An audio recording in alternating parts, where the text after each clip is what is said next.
It was a rainy night and I was driving home from my shift at the late-night diner I work at. It was a quiet shift at work. I had a weird amount of energy still, so I knew I was going to have to pop a melatonin when I got home. I was driving my usual route, a scenic road during the day, but majorly dark at night, lacking many light posts. There's the occasional little parking lot with cute little strips of stores or family-owned restaurants and shops, and then just stretches of nothingness. And by nothingness, I mean forest, obviously. I was passing one of the aforementioned parking lots of a well-known deli, and under a light post was a woman standing out in the rain with her arm held out. She was waving me down. I slowed as I realized it was a slightly older woman who appeared to be in her mid-50s. Maybe this woman was really tall, like 511 or 6', but very skinny. I lowered my window and yelled, "Do you need a ride?" She came over to the front door and opened it, chanting how much of a hero I am. I asked where she's heading, and she said, "Just up the road to town." She was soaking wet, getting my car all wet, but I like to think of myself as a good person, and I couldn't in good conscience leave another woman out there in the cold rain. However, picking up a random man, on the other hand, would be a different story. The woman seemed sweet, but I noticed as I looked at her while talking to her, she was missing a few teeth, very, very off-putting. I had to now wonder if she were homeless. She didn't smell or look like a homeless person, though, but the rain soaking her and her clothes could have been masking any sense temporarily. Plus, her hair was so wet that what may have usually been scraggly, undone hair could now have been weighted down and straightened by the water. Either way, the woman was smiling the whole time and didn't seem like a threat. We pulled up to an intersection with a gas station on one corner. I pulled in next to a pump, might as well fill up. I asked her if she wanted anything from inside. I was really doing my good deed for the week. She said, "No, thanks, honey." So I went inside to pay the attendant for guests and some spiked seltzers since tomorrow was the weekend. When I got back to my car, the woman was gone. I looked around the gas station lot real quick, but it was tiny. She was gone.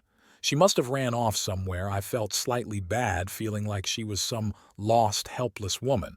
But part of me also felt slightly relieved. I filled up the tank of my SUV, and I was on my way home. When I got back to the house, I went straight inside my apartment, which is the first level of a two-family house. There's a tenant upstairs, and me, the front door into the FO was usually left unlocked.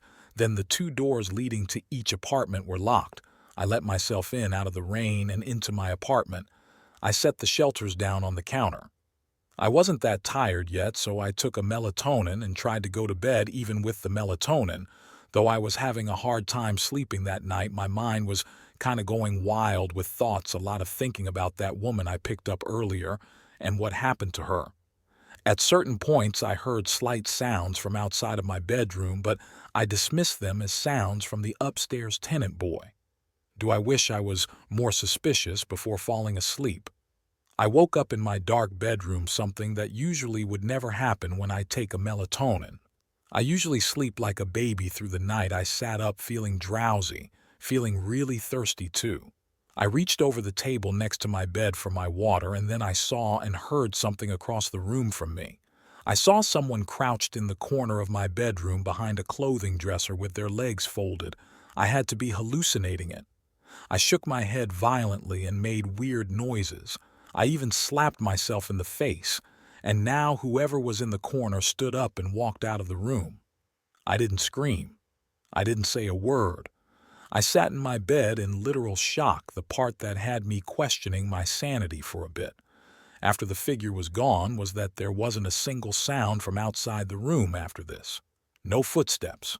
Not the sound of a door closing. I grabbed my phone and called my dad. He picked up, confused why I was calling so late. I told him of what I just saw, and he said, "Trish, you probably just had a night terror." I stayed on the phone with him as I was continuing to become more awake, and I left my room and turned on the lights to the living room outside. It was a small space. There was no one in there. I looked around the entire space and could confirm no one was there.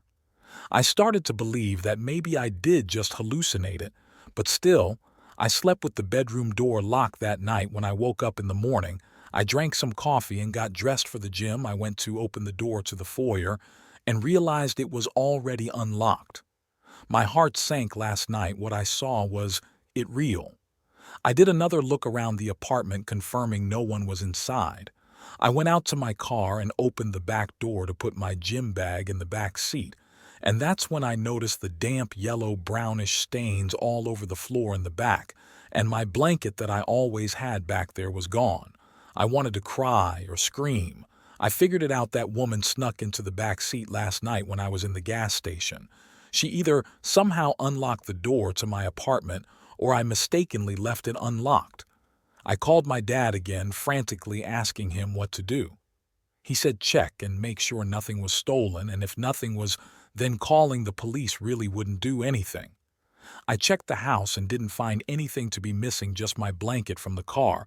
I skipped the gym that day. In fact, I stayed bottled up in my apartment for a while. After that, I was just genuinely disturbed. I didn't want to live there for much longer after that, and so after that month, I found a new place to. Thank you for watching.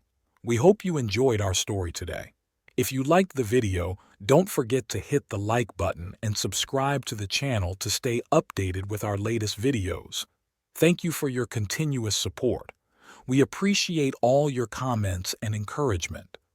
If you have any suggestions or stories you would like to hear, please leave them in the comments. See you in the next video.